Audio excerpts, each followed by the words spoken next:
Hello everyone, welcome back. This is the part 2 of the tutorial where we build a Stable Diffusion Discord bot. And in this video, you're going to learn everything you need to know to build such a bot using Python. So you should have a basic understanding of how to set up a Discord bot. And I highly recommend you go through this short video before proceeding with this one. There are two key components for making this bot, obviously Stable Diffusion and Discord. So first step, we're going to need a working version of the Stable Diffusion on our PC. You can follow this video to learn how to install Stable Diffusion on a Windows computer. After you successfully install it, now is the time to install Discord.py, which is a Python library to make Discord bots.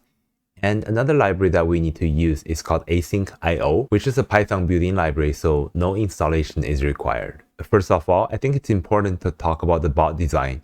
If you understand the design, then you will be able to understand the code much better later on. First of all, the bot runs on my spare PC with an NVIDIA GTX 1070 graphic card and also 8 GB of RAM. Because Stable Diffusion requires a GPU, you can't just use any cloud server to host the bot. If you must use cloud computing, then the GPU rental can be very expensive. And for me, the cost of hosting the bot is basically electricity for keeping my PC powered on 24/7. Also, I want to caution you that this is my first time making a Discord bot and I'm pretty new to asynchronous programming as well.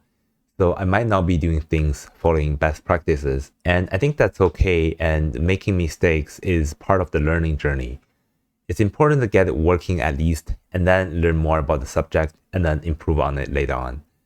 If you are experienced in asynchronous programming or Discord bot, please leave a comment to point out where I'm not doing things right. I'm more than happy to learn from you. We're going to talk about the two programming fashions, synchronous programming and asynchronous programming. In synchronous programming, our program runs in sequence and the program basically handles one task at a time, which means that it has to complete a task before moving on to the next one. And the general workflow looks like this. So the users send a request to the bot by typing .makeImage followed by the prompt. Then the bot will queue the request based on a first come and first serve principle. Then the bot will use Stable Diffusion to generate images. And after that, the bot will send the image back to the user. Then the bot will just repeat these two steps, generating images, sending them to the user, as long as there are jobs in this queue. So this workflow looks logical, except that it has a fatal error if we use synchronous programming. In general, Stable Diffusion uses GPU to create images. It takes a high-end GPU a couple of seconds to crank out a few images. And for my GTX 1070, it takes about 30 to 40 minutes per image. So it means that if we were to follow this workflow, then our bot will be blocked during the time it uses Stable Diffusion to create images, which means that our Discord users will not be able to add any new requests to the queue while the bot is busy running Stable Diffusion. So we need a solution such that our bot is capable of receiving new requests anytime, whether it's busy or not. And asynchronous programming is a solution to that. As the name suggests, asynchronous programming is the opposite of synchronous programming. It means that our program doesn't have to run in sequence. If a part of the program takes a long time to run, then the program can jump to other parts and it can carry out multiple tasks simultaneously. In our case, we want the bot to be able to receive new requests anytime, whether it's busy or not, and asynchronous workflow will look like this. So basically still the same process, but a little different and more efficient. The secret of achieving this workflow is by using multi-threading.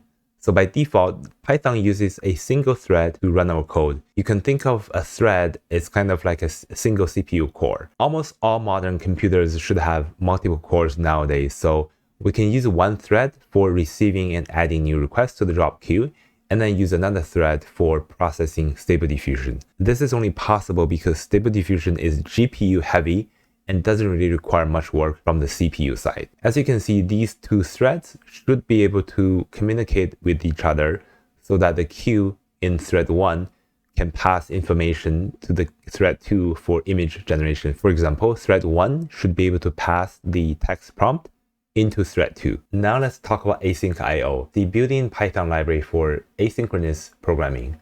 And there are two key components while using Async.io. They are event loop and coroutine. So the event loop is like a central command center that monitors objects, status, and dispatches workers for certain tasks. While a coroutine is just like a Python function. What makes it different from a regular Python function is that a coroutine has the ability to pause code execution and give control to another function. And one more thing to note is that we must run the coroutine inside an event loop. Now we have a basic understanding of the bot design and also the async.io Python library. Let's now move on to the coding side. We're going to use the official Stable Diffusion code, and we're just going to convert the text-to-image.py script into a Stable Diffusion bot class. So this code on the left-hand side here, this is the original Stable Diffusion text-to-image.py file. And as you can see, this is a command line input tool pretty much. And we're going to convert this into a Stable Diffusion bot class, something like this one on the right hand side. And the process is fairly straightforward because the code is almost 90% complete for us. We just need to convert it. So first of all, we'll need to create a class called SDBot. So this is the class SDBot.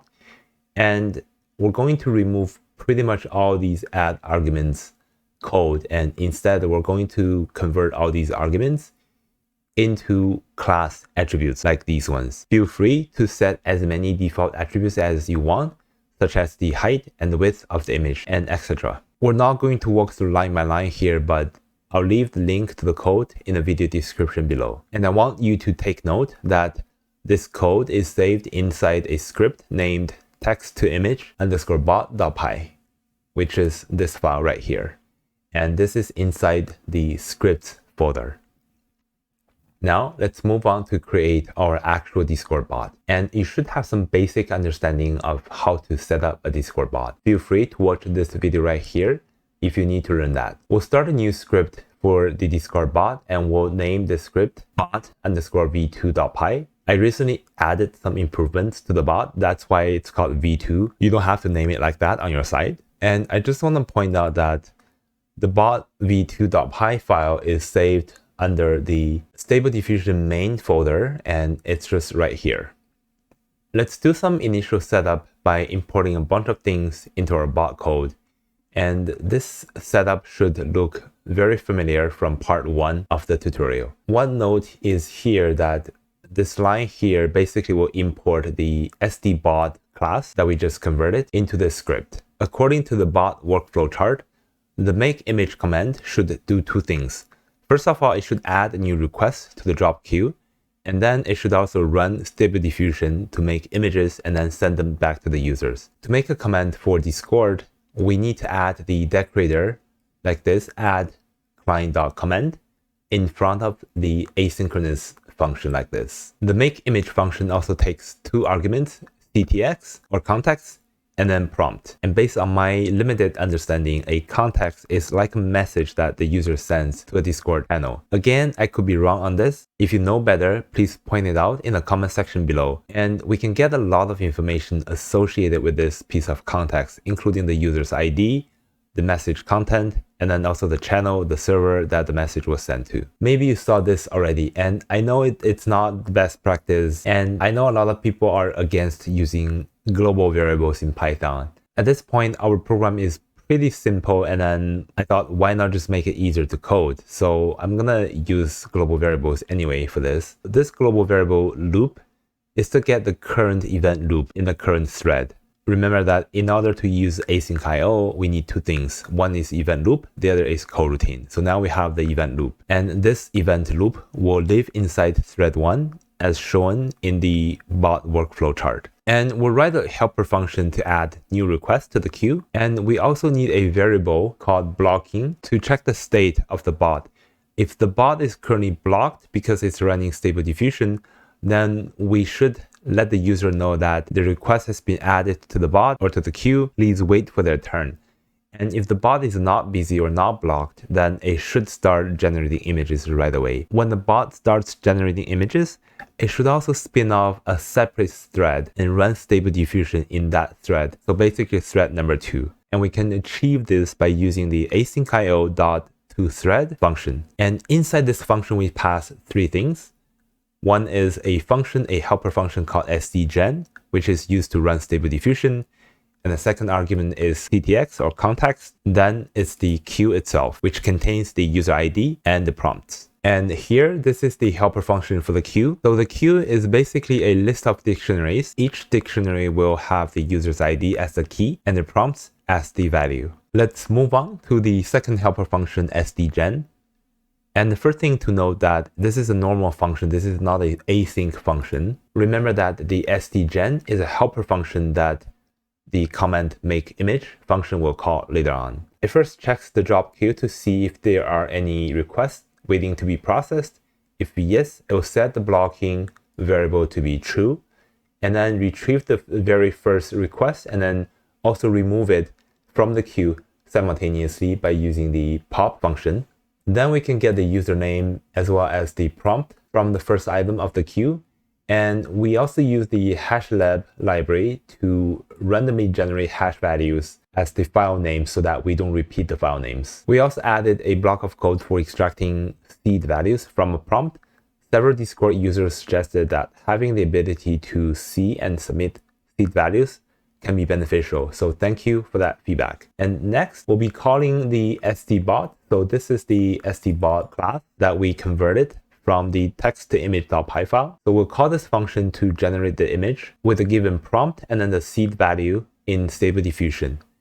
And this makeImage, this is the makeImage function of the stbot class. This is not the same function as this command here. So this one, the makeImage here, is not the same as the makeImage here. Just note that. The next little bit of code gets interesting. So now the bot has finished creating the image and ready to send it back to the user. But to instruct the bot to send information to Discord users, we need to use a coroutine. And in a normal Discord bot, it means that our function needs to start with async def and then finishes with the keyword await. So to deal with this, we will use the async IO libraries, run coroutine, thread safe function to run the coroutine channel.send, and inside the event loop that we created earlier using the global variable. So this kind of concludes the workflow, but we're not done yet. To make sure that our bot can continue processing prompts after prompts until the job queue is empty, we need some sort of loop. And because we don't know ahead of time how many requests are queued at any given time, so we can't really use a for loop. That's why a recursive function becomes handy in this case. And that's why at the end of the code, we call sdgen again. So this is essentially the same function. So this function calls itself, and this is called a recursive function. The factorial function is a good example to understand how recursive function works. So here's a simple code. You can take a look. And the function basically just calls itself again and again until certain criteria is met, and then the function will end at that time. So in our case, the recursive sdgen function will end only if the queue becomes empty. And at that time, the blocking variable will also set to be false, and the bot is then in standby mode waiting for users' input. So that's how I built the bot. And I just want to say that building this bot wasn't easy because I'm quite new to asynchronous programming and Discord bot in general. But I had a lot of fun during the process, and I learned a lot of things related to async and Discord bot. I think that's what matters the most, always learning something new. And I definitely hope you also learned something today. Hope you enjoyed the video. If you did, leave a like and subscribe. Thank you for watching, and I'll see you in the next one.